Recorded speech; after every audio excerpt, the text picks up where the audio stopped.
So, I'm here with these lovely gentlemen. Omar here is the filmmaker behind a short comedy, Love, Sex and Side Effects, which is a competition at our festival. Congratulations, Omar. Thank you very much, Steve. He will no doubt, you're more than welcome to introduce to the actors from this brilliant cast. Yeah, absolutely. I have the lovely Robbie Keller here, who played Danny in Love, Sex and Side Effects. Yeah. And this is Safe.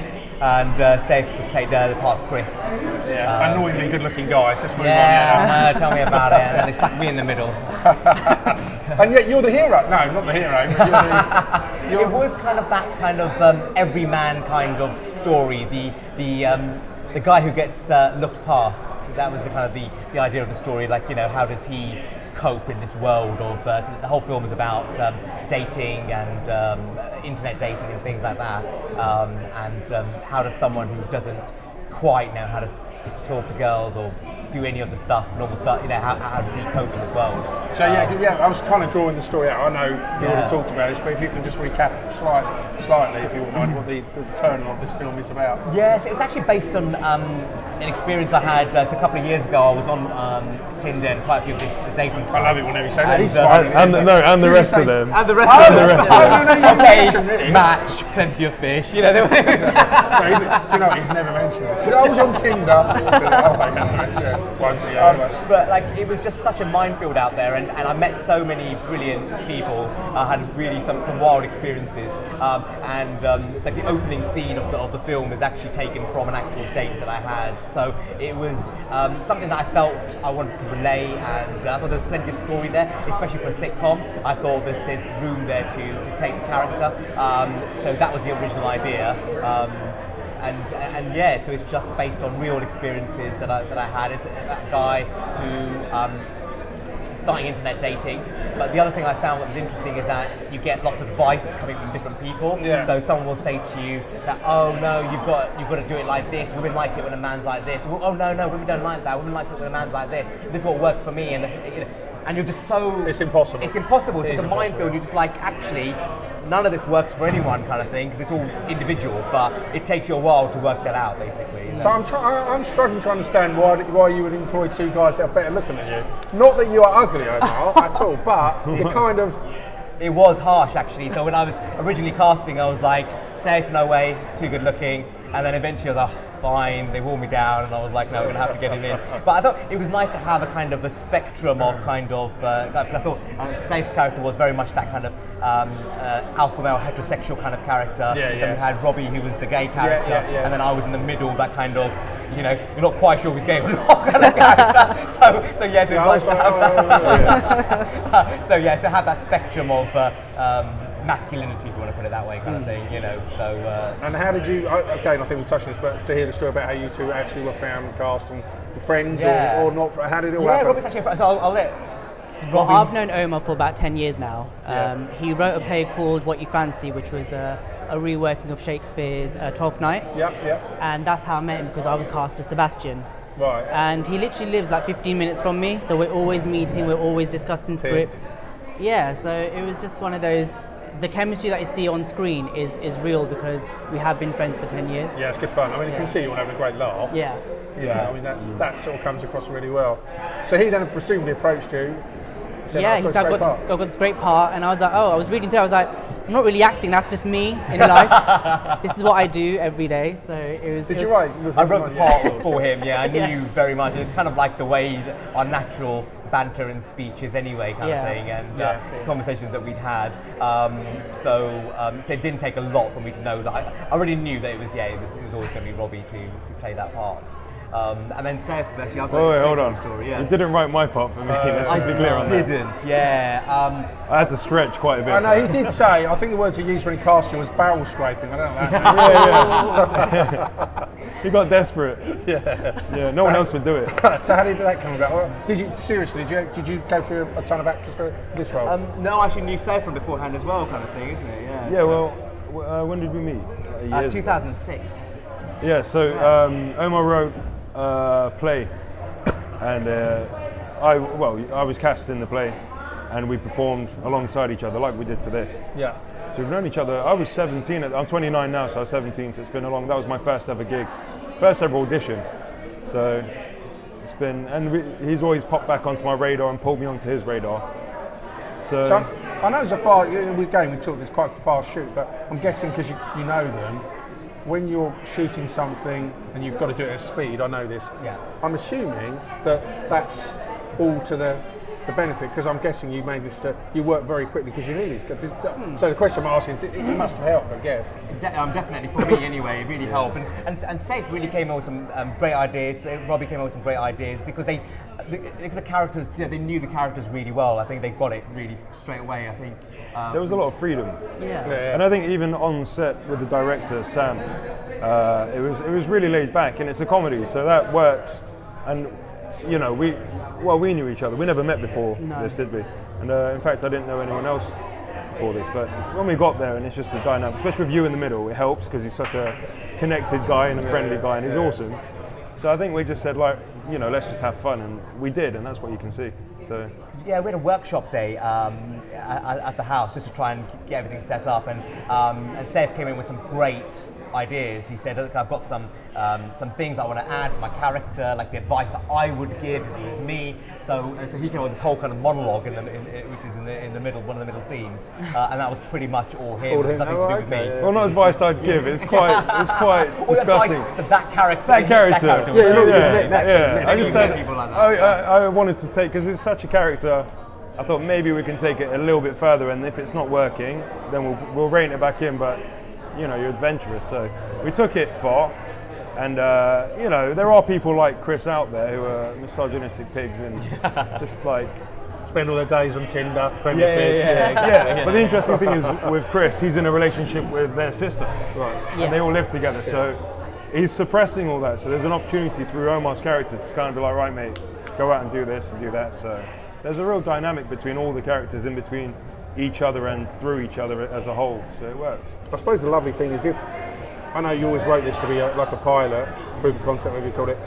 But of course, if it did take off, then assuming you're recasting people, I'm sure you would, but they've got the roles to then expand on. I mean, that's the whole point of it, isn't it? It can go on for years and years. You know, like on a Big Bang Theory or whatever you care to know. So it'll be your dream, presumably, for the. Of course, you're like that, yeah, to get something like this. And the other great thing about the whole concept is that it's so diverse, and I think that is such an important issue now in today's age, where everyone's banging on about diversity whether it comes to films or musicals or stage. There's just a lack of diversity, but with this, it's kind of ticking every box because you know, it's just showing real people, real characters in a real situation, and talking about love, which everyone can relate to.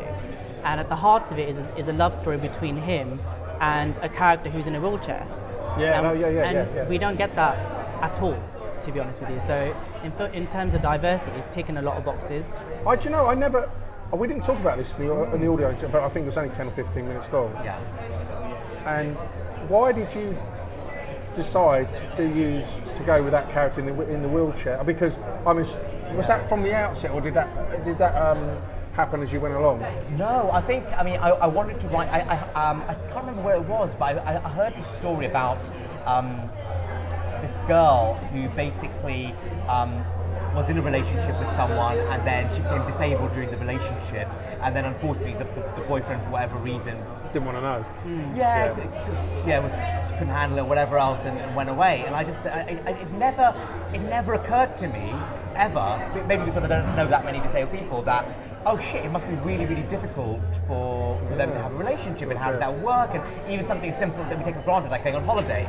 How do you go on holiday? Oh yeah, we're going on holiday, skydiving. You know, there's so many things that suddenly your life is completely different, not just for the person who stayed, but also for their partner. Yeah. And I thought, actually, that's a really interesting story. And this is where I think diversity is so interesting, because you can actually tell so many fascinating stories that are just not told by mainstream media, because they're not looking at these subjects, or they're looking at it on a very sort of superficial level, with these characters being peripheral characters.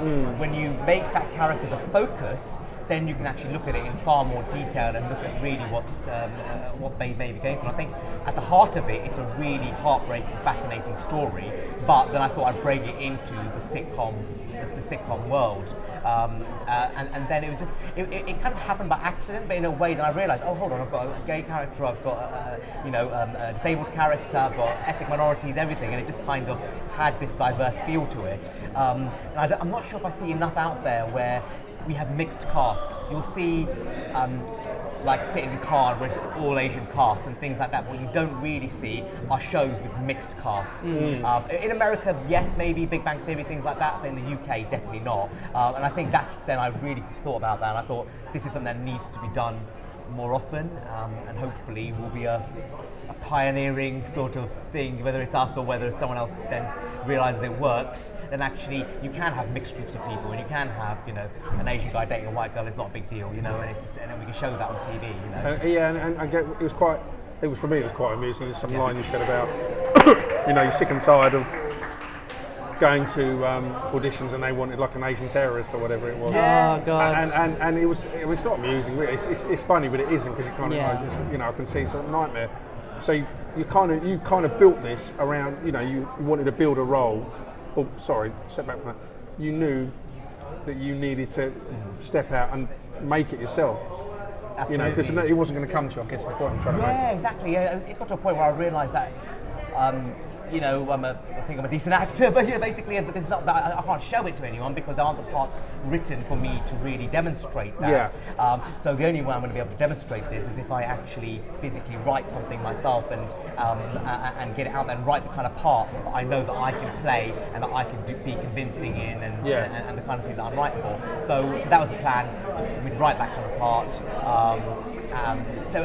It's a proof of concept as a show, and hopefully the show can get picked up or whatever else, but also a proof of concept for me as an actor, that hopefully there'll be a casting director one day who'll watch that and go, oh, okay, I get what his casting is, I get what he's about, I can make this the kind of thing that he should be cast in, you know? So there's that. And I'm just out there, I'm just going to continue making my own stuff, and that's where my journey's been for the last couple of years. It's just writing my own films, writing my own pilots. We've got another pilot that we're working on, a musical pilot, like a Glee kind of thing, that we're working on, which will go in production in July. So it's just doing all that, and it's about creating your own doors and creating your own opportunities. No, I understand totally. It makes sense. So what's Omar like to work with then? Come on. You've got to ask in front of him, haven't you? No, he's awesome. He's awesome. I know, I bet he's great fun actually. You're expecting that, but I worked with Omar a few times. In fact, the last thing we did, we were just both actors on it, but usually he's the writer and performer. Yeah. But it's, I'm gonna like blow sunshine up your bum now. Enjoy it. I do like it. But no, he's awesome. Like, he can write really good scripts, especially comedy. I mean, I've mostly read your comedy, that's why I say especially, but such an amazing writer, and I think it probably comes from the actor's perspective because you're an actor as well, so that helps. But he's a great performer, as you can see in this short film. But no, it's a pleasure, it really is. But he's so laid back, and he's not one of those writers that's really precious about every single word on the page. No. He actually allows you to kind of take the character and come with him with ideas and improvise, and he's totally open to that. So yeah, generous, really generous. It's nice to hear. And just finally, let's imagine tomorrow you get a phone call from, I don't know, a producer. I've seen your show, it's brilliant. I want you to do 20 episodes. Obviously you're going to go, holy fuck, this is the best thing ever. But then are you going to put the phone and go, shit, I've now got to write 20 episodes. How would that work? That would be the first reaction, yes. It would Well, be after like, that, That's a lot of dating you need to go out and do. You've got to Download Tinder again. Yeah, exactly. On Tinder. I just got engaged recently, so that'd be awkward if I Game over.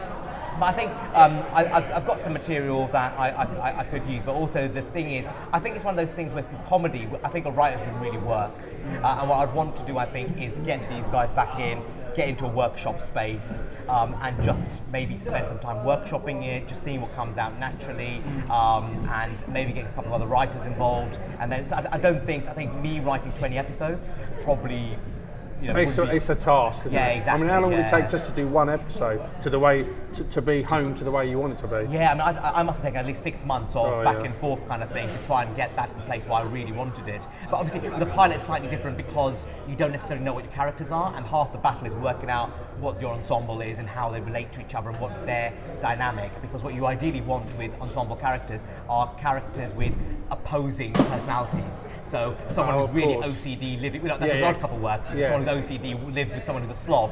It works because neither one of them's right, but they can't stand each other. So that's The comedy. That's where the comedy comedy. comes Comedy, from. yeah. So you need 6 characters who have opposing volitions and whatever else, and that's where it really works.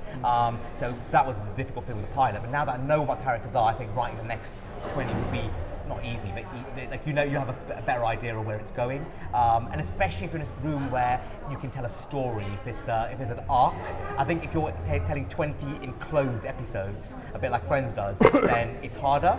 But I think if you've got an arc, then you've got room to breathe and bring in elements that will come into on episode 19 or 20. Then you can tell a bit more. You can do a bit more with it. But yeah, no, I'd love to then work with a group of people and see what we can make together, basically, and open it up. And yeah, I'd love to get these guys back as well. No, they're brilliant. obviously You're brilliant. They're fabulous, and yeah, they're my Fantastic. inspiration. Thanks, guys. That's it.